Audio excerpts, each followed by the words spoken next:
भारत और पाकिस्तान के बीच खेल संबंधों को लेकर इस वक्त एक बड़ी और अहम खबर सामने आई है, जहां भारत सरकार ने साफ कर दिया है कि पाकिस्तानी खिलाड़ी और टीमें भारत में होने वाले अंतर्राष्ट्रीय बहुद्विपक्षीय टूर्नामेंट में हिस्सा ले सकेंगी।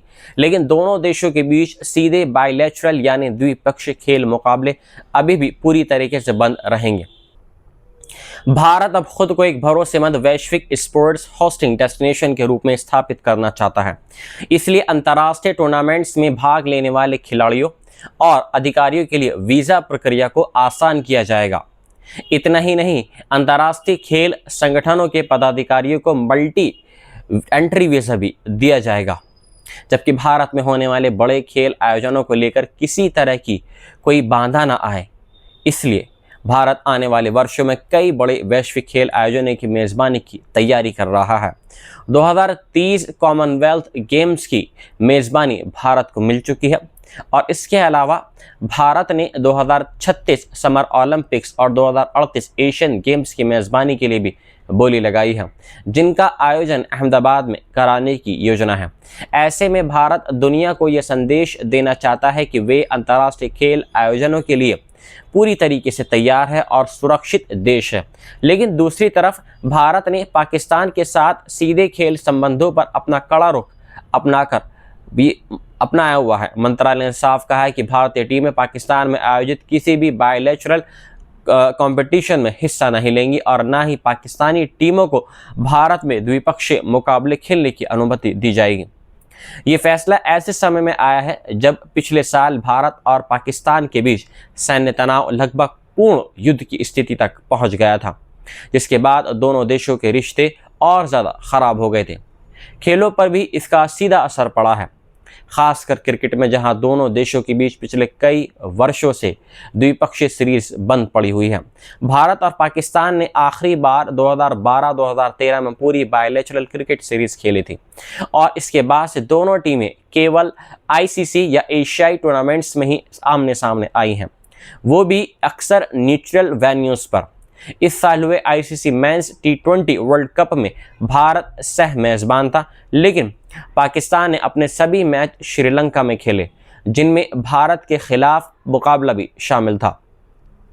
अब भारत सरकार के इस नए फैसले के बाद साफ हो गया है कि आने वाले वर्षों में भी दोनों देशों के बीच सीधे खेल मुकाबले शुरू होने की संभावना बेहद कम है।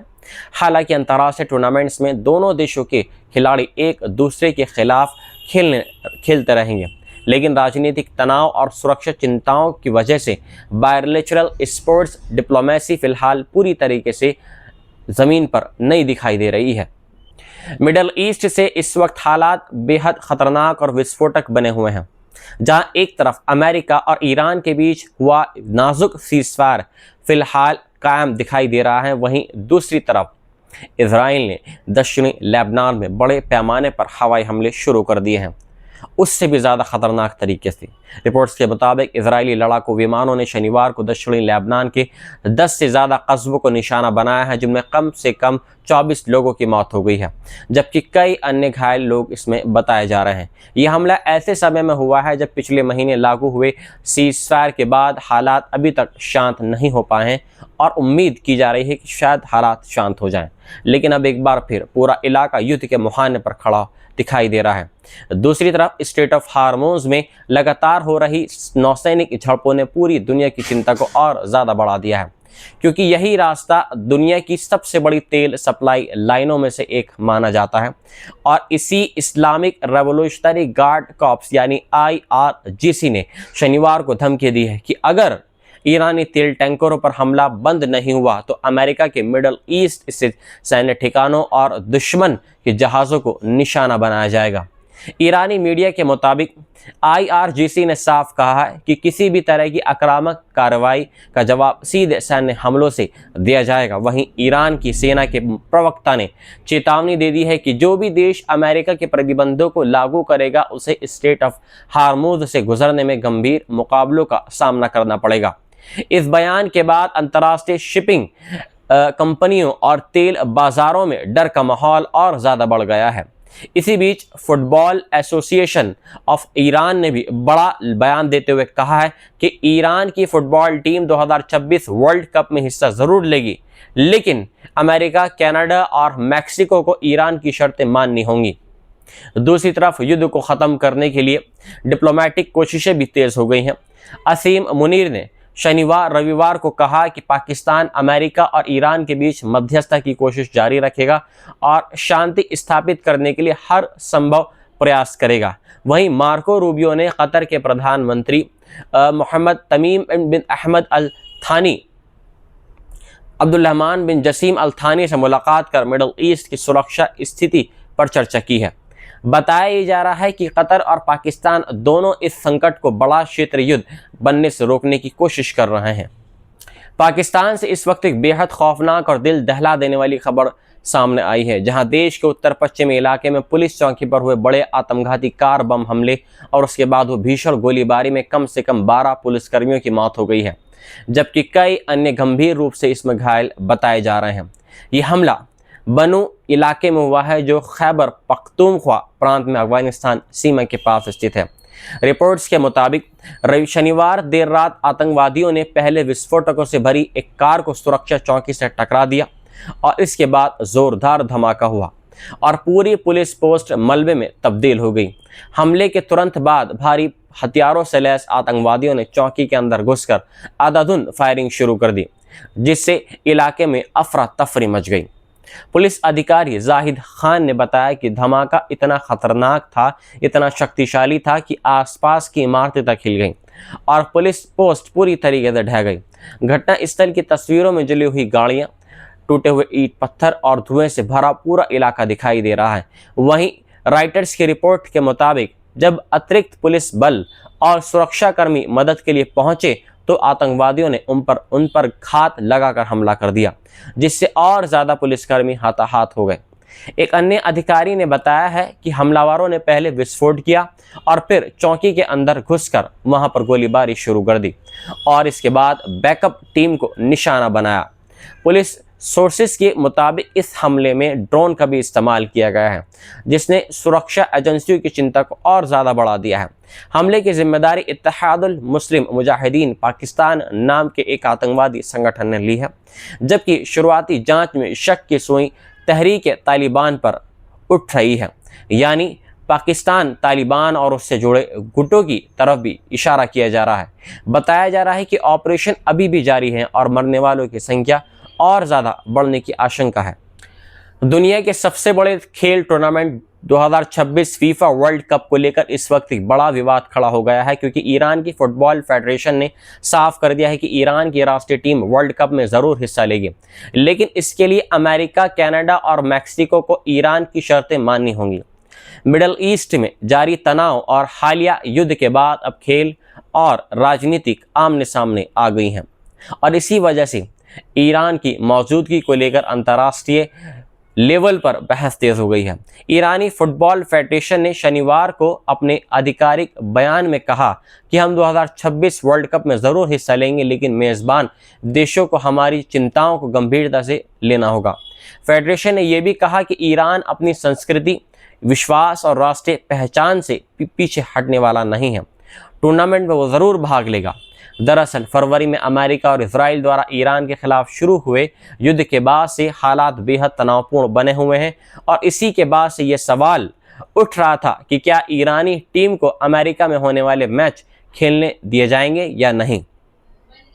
विवाद तब और बढ़ गया जब पिछले महीने कनाडा ने ईरानी फुटबॉल फेडरेशन के प्रमुख मेहदी ताज को अपने देश में प्रवेश देने से इनकार कर दिया था। कनाडा ने उन पर इस्लामिक रेवोल्यूशनरी गार्ड कॉर्प्स यानी IRGC से कथित संबंध होने का आरोप लगाया था, जिससे कनाडा ने 2026 में आतंकी संगठन घोषित कर दिया था। अब ईरान ने वर्ल्ड कप में शामिल होने के लिए 10 बड़ी शर्तें रखी हैं, जिनमें सबसे एक अहम शर्त यह है कि खिलाड़ियों और स्टाफ को बिना किसी परेशानी के वीज़ा दिया जाए, साथ ही टीम के झंडे, राष्ट्रगान और अधिकारियों का सम्मान किया जाए। ईरान ने एयरपोर्ट, होटल और स्टेडियम तक जाने वाले रास्तों पर हाई सिक्योरिटी की भी मांग की है। ईरानी फुटबॉल प्रमुख मेहदी ताज ने स्टेट टीवी से बातचीत में कहा कि खासतौर पर उन खिलाड़ियों और अधिकारियों को किसी तरह की कोई दिक्कत नहीं होनी चाहिए जिन्होंने IRGC में अनिवार्य सैन्य सेवा की हो। इनमें स्टार फुटबॉलर मेहदी तरमी और कैप्टन एहसान हजसाफी का नाम भी शामिल है। दूसरी तरफ अमेरिकी विदेश मंत्री मार्को रूबियो ने कहा है कि ईरानी खिलाड़ियों का स्वागत किया जाएगा, लेकिन उन्होंने ये भी चेतावनी दी है कि IRGC से जुड़े किसी भी अधिकारी या प्रतिनिधि को अमेरिका में प्रवेश से रोका जा सकता है। इस बीच फीफा प्रमुख गियानी इन्फेंटिनो ने दोहराया है कि ईरान अपने निर्धारित मैच अमेरिका में ही खेलेगा और कार्यक्रम में कोई बदलाव नहीं किया जाएगा। विक्ट्री डे के मौके पर इस साल रशिया ने मॉस्को के रेड स्क्वायर में अपने इतिहास की सबसे सीमित और सुरक्षा केंद्रित सैन्य परेड में से एक आयोजित की है, लेकिन इस बार का समारोह पहले के वर्षों से बिल्कुल अलग दिखाई दिया, क्योंकि यूक्रेन युद्ध और संभावित हमले के खतरे के कारण रूस ने भारी सैन्य ताकत के सार्वजनिक प्रदर्शन को काफ़ी हद तक कम कर दिया था। ये परेड हर साल 9 मई को आयोजित की जाती है और इसे रूस का सबसे बड़ा राष्ट्रीय दिवस माना जाता है, क्योंकि इसी दिन सोवियत संघ ने द्वितीय विश्व युद्ध में नाजी जर्मनी पर जीत हासिल की थी। इस युद्ध में करीब 2 करोड़ 70 लाख सोवियत नागरिक मारे गए थे, जिनमें आज के यूक्रेन के लोग भी बड़ी संख्या में शामिल थे। लेकिन इस बार की विक्ट्री डे परेड में सबसे बड़ा बदलाव ये रहा कि रेड स्क्वायर पर कोई टैंक या भारी सैन्य वाहन नहीं दिखाई दिया, जबकि पहले यही परेड रूस की सैन्य शक्ति और परमाणु क्षमता दिखाने का सबसे बड़ा मंच मानी जाती थी, जहां इंटरकॉन्टिनेंटल बैलिस्टिक मिसाइल्स और भारी हथियारों का प्रदर्शन किया जाता था। इस बार सुरक्षा कारणों और यूक्रेनी ड्रोन हमलों के डर की वजह से रूस ने वास्तविक हथियारों की जगह जाइंट डिजिटल स्क्रीन्स का इस्तेमाल किया, जिन पर देश के आधुनिक हथियारों और सैन्य तकनीक का प्रदर्शन किया गया। इनमें यार्ड्स इंटरकॉन्टिनेंटल बैलिस्टिक मिसाइल और इसके अलावा अर्खबलेश nuclear submarine S-500 missile system, Peresvet laser weapon, Sukhoi Su-57 और कई ड्रोन तथा आर्टिलरी सिस्टम्स शामिल थे, जो पूरे रेड स्क्वायर पर विशाल LED स्क्रीन्स के जरिए इन हथियारों की वीडियो प्रस्तुत दिखाई गई और स्टेट टीवी चैनलों पर इसका लाइव प्रसारण भी किया गया। परेड में रूसी सैनिकों और नौसेना के जवानों ने मार्च किया, जिनमें कई ऐसे सैनिक भी शामिल थे जिन्होंने यूक्रेन युद्ध में हिस्सा लिया है। इस दौरान व्लादिमीर पुतिन क्रेमलिन के पास लेनिन म्यूजियम के सामने बैठे हुए दिखाई दिए, जहां उनके साथ कई युद्ध वेटरन्स भी मौजूद थे। खास बात यह रही कि इस बार नॉर्थ कोरिया के सैनिकों ने भी परेड में हिस्सा लिया था। बताया जा रहा है कि ये वही सैनिक है जिन्होंने रूस के हर क्षेत्र में यूक्रेनी सेना के खिलाफ लड़ाई में भाग लिया था। परेड के दौरान रूसी लड़ाकू विमान क्रेमलिन के ऊपर से गुजरे और आसपास में पूरे आसमान में शक्ति प्रदर्शन किया। वहीं राष्ट्रपति पुतिन ने करीब 8 मिनट का भाषण भी दिया, जिसमें उन्होंने यूक्रेन युद्ध में जीत का भरोसा जताया। क्रेमलिन अभी भी इस युद्ध को स्पेशल मिलिट्री ऑपरेशन कहता है। पुतिन ने कहा कि सेकेंड वर्ल्ड वॉर की विजयी पीढ़ी का महान बलिदान आज हमारे सैनिकों को प्रेरित करता रहा है, जो नेटो समर्थित आक्रामक ताकत का सामना कर रहे हैं। उन्होंने दावा ये किया कि पश्चिमी देशों और नेटो के समर्थन के बावजूद रूसी सैनिक लगातार आगे बढ़ रहे हैं। हालांकि